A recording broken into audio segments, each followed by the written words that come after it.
একদিন সকালে ঘুম থেকে উঠে আপনি দেখলেন শহরটা যেন হঠাৎ করেই থেমে গেছে। পেট্রোল পাম্পে লম্বা লাইন, কিন্তু জ্বালানি নেই। রাস্তায় গাড়ি প্রায় নেই। সরবরাহ ব্যবস্থা ভেঙে পড়ছে।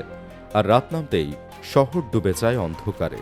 এটা কোনো কল্পনা না, এটা ইতিমধ্যেই বাস্তব হয়েছে লেবানন, শ্রীলঙ্কা আর পাকিস্তানের মতো দেশে। এই ঘটনাগুলো একটি বিষয় খুবই স্পষ্ট করে, তেল না থাকলে একটি দেশের স্বাভাবিক জীবন কত দ্রুত অচল হয়ে যেতে পারে। আর এখন পরিস্থিতি আরও অস্বস্তিকর দিকে এগোচ্ছে। মধ্যপ্রাচ্যে উত্তেজনা বাড়লেই বিশ্ব বাজারে তেলের দাম বাড়ে, সরবরাহ অনিশ্চিত হয়ে পড়ে, আর অনেক দেশ ধীরে ধীরে চাপের মধ্যে পড়ে। এখন একবার ভাবুন, যদি এই অবস্থায় ইরান বিশ্বের অন্যতম গুরুত্বপূর্ণ তেল উৎপাদক দেশ হঠাৎ করে তেল রপ্তানি বন্ধ করে দেয়, তাহলে কি হবে? যে দেশগুলো সরাসরি ইরানের তেলের ওপর নির্ভরশীল, তাদের জ্বালানি ব্যবস্থা কত দ্রুত ভেঙে পড়বে। তাদের শহরগুলো কি অন্ধকারে ডুবে যাবে, নাকি এই সংকট ধীরে ধীরে ছড়িয়ে পড়বে পুরো বিশ্বের অর্থনীতির ভেতরে? কারণ ইতিহাস বলছে, তেল শেষ হলে দেশ ধীরে ধীরে থামে না, দেশ ভেঙে পড়ে। এই প্রশ্নগুলোর উত্তর বুঝতেই আমাদের এখন আরও গভীরে যেতে হবে। এই বিষয়টি সত্যিকার অর্থে বুঝতে হলে প্রথমেই একটি কঠিন বাস্তবতা মেনে নিতে হবে। তেল কোনো সাধারণ জ্বালানি নয়, এটি আধুনিক সভ্যতার মূল চালিকা শক্তি। একটি দেশের দৈনন্দিন জীবন থেকে শুরু করে তার অর্থনীতি, শিল্প, পরিবহন, এমনকি খাদ্য সরবরাহ পর্যন্ত প্রতিটি স্তর এই একটি মাত্র সম্পদের ওপর নির্ভরশীল। যখন কোনো দেশে তেলের সরবরাহ ব্যাহত হয়, তখন তার প্রভাব ধীরে ধীরে নয়, বরং স্তরে স্তরে দ্রুত ছড়িয়ে পড়ে। প্রথমে পরিবহন ব্যবস্থা ধাক্কা খায়, ট্রাক চলাচল কমে যায়, পণ্য পরিবহন বিলম্বিত হয়, বাজারে সরবরাহ কমতে শুরু করে। এরপর খাদ্যপণ্যের দাম বাড়ে, ওষুধের ঘাটতি তৈরি হয়, এবং মানুষের দৈনন্দিন জীবন অস্বাভাবিক হয়ে ওঠে।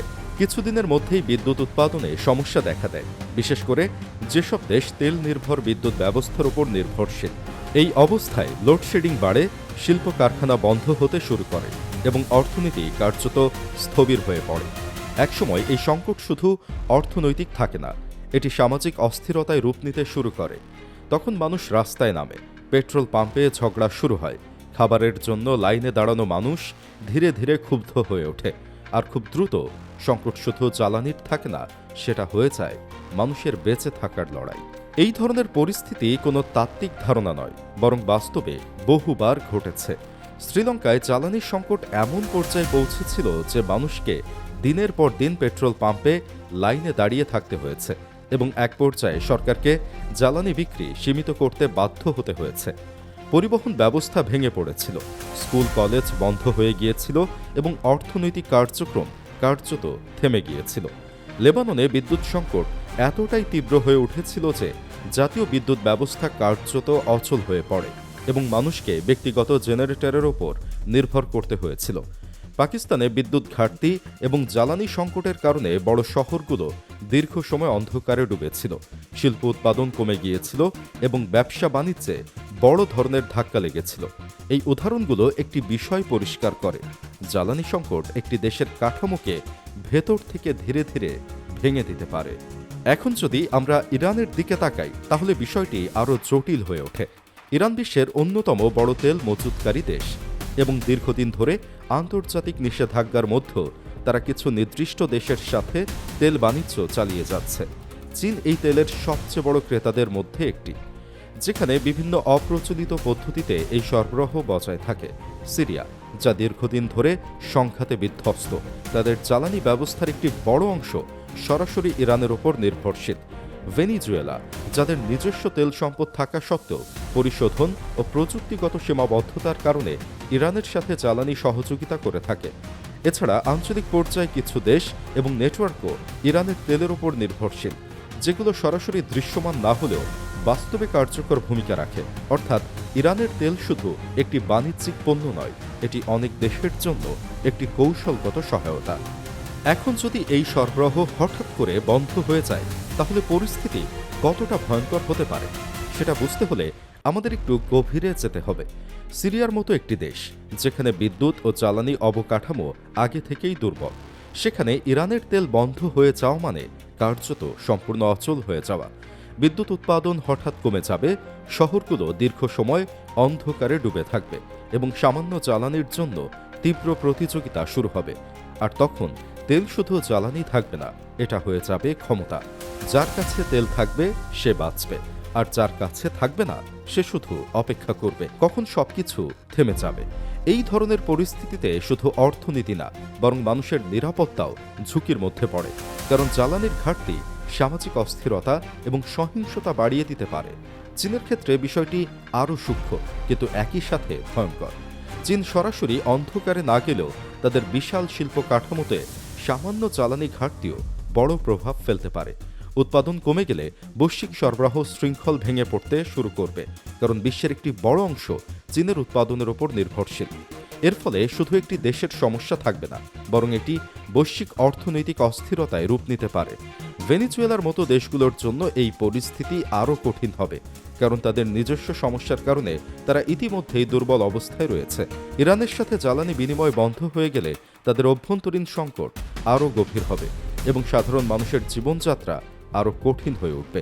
এখানে একটি গুরুত্বপূর্ণ বিষয় হলো, এই সংকট কখনো সরাসরি এবং একসাথে দেখা যায় না, বরং এটি ধাপে ধাপে ছড়িয়ে পড়ে। প্রথমে জ্বালানির ঘাটতি তৈরি হয়, এরপর পরিবহন ব্যাহত হয়, তারপর খাদ্য সরবরাহ কমে যায় এবং একসময় পুরো সমাজ একটি অদৃশ্য চাপের মধ্যে পড়ে। অনেক সময় এই ধরনের পরিস্থিতি রাজনৈতিক অস্থিরতায় রূপ নিতে পারে, যেখানে মানুষের অসন্তোষ ধীরে ধীরে বিস্ফোরিত হয়। আরও একটি কম আলোচিত কিন্তু গুরুত্বপূর্ণ দিক হল, এই ধরনের সংকটে কালো বাজার তৈরি হয়। সীমিত জ্বালানি উচ্চ মূল্যে বিক্রি হতে শুরু করে, যা সাধারণ মানুষের নাগালের বাইরে চলে যায়।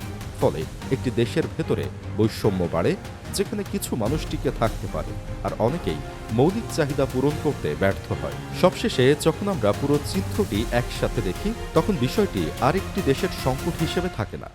ইরান যদি তেল রপ্তানি বন্ধ করে দেয়, তাহলে তা শুধু নির্ভরশীল দেশগুলোকে নয়, বরং পুরো বৈশ্বিক বাজারকে প্রভাবিত করবে। এবং সবচেয়ে ভয়ঙ্কর বিষয় হলো, এই সংকট কোনো এক দেশে থেমে থাকবে না, এটা ঢুকে পড়বে প্রতিটি দেশে, এমনকি সেই দেশগুলোতেও যারা মনে করে তারা নিরাপদ। তেলের দাম বৃদ্ধি পাবে এবং এর প্রভাব পড়বে পরিবহন, শিল্প, খাদ্য উৎপাদন এবং দৈনন্দিন জীবনের প্রতিটি ক্ষেত্রে। এমনকি যেসব দেশ সরাসরি ইরানের তেলের উপর নির্ভরশীল নয়, তারাও এই প্রভাব থেকে মুক্ত থাকতে পারবে না। কারণ বৈশ্বিক বাজারে সরবরাহের ভারসাম্য নষ্ট হয়ে গেলে তার প্রভাব সর্বত্র ছড়িয়ে পড়ে। এই কারণেই ইরানের তেল শুধু একটি দেশের সম্পদ নয়, এটি এমন একটি উপাদান যার উপর নির্ভর করে অনেক দেশের স্থিতিশীলতা এবং যার ব্যাঘাত পুরো পৃথিবীর গতিকে অস্বাভাবিকভাবে ধীর করে দিতে পারে। আর ঠিক এই জায়গাটাতেই বিষয়টা সবচেয়ে ভয়ঙ্কর হয়ে ওঠে, কারণ এটা আর কোনো একটি দেশের সমস্যা না, এটা এমন একটি সিস্টেম যেখানে একটি জায়গা ভাঙলে পুরো পৃথিবী কেঁপে ওঠে। সবকিছু মিলিয়ে একটা বিষয় পরিষ্কার, এই পৃথিবীটা যতটা স্থির মনে হয় আসলে ততটা না। আমাদের প্রতিদিনের জীবন, আলো, গাড়ি, বাজার সবকিছু দাঁড়িয়ে আছে একটাই জিনিসের ওপর, তেল। আর যদি সেই তেল হঠাৎ থেমে যায়, তাহলে কিছুই একসাথে ভাঙবে না, ধীরে ধীরে ভাঙবে। প্রথমে দাম বাড়বে, তারপর সরবরাহ কমবে, তারপর শহর থামবে, আর একসময় দেশগুলো অন্ধকারে ডুবে যাবে। শুধু বিদ্যুৎ না, ব্যবস্থাটাই অন্ধকারে চলে যাবে। আর সবচেয়ে ভয়ঙ্কর সত্যটা হলো, এই পুরো সংকট শুরু করতে সবসময় যুদ্ধ লাগে না, কখনো কখনো শুধু একটি সিদ্ধান্তই যথেষ্ট। ইরান যদি বলে তেল আর বাইরে যাবে না, তারপর কি হবে সেটা কেউ থামাতে পারবে না।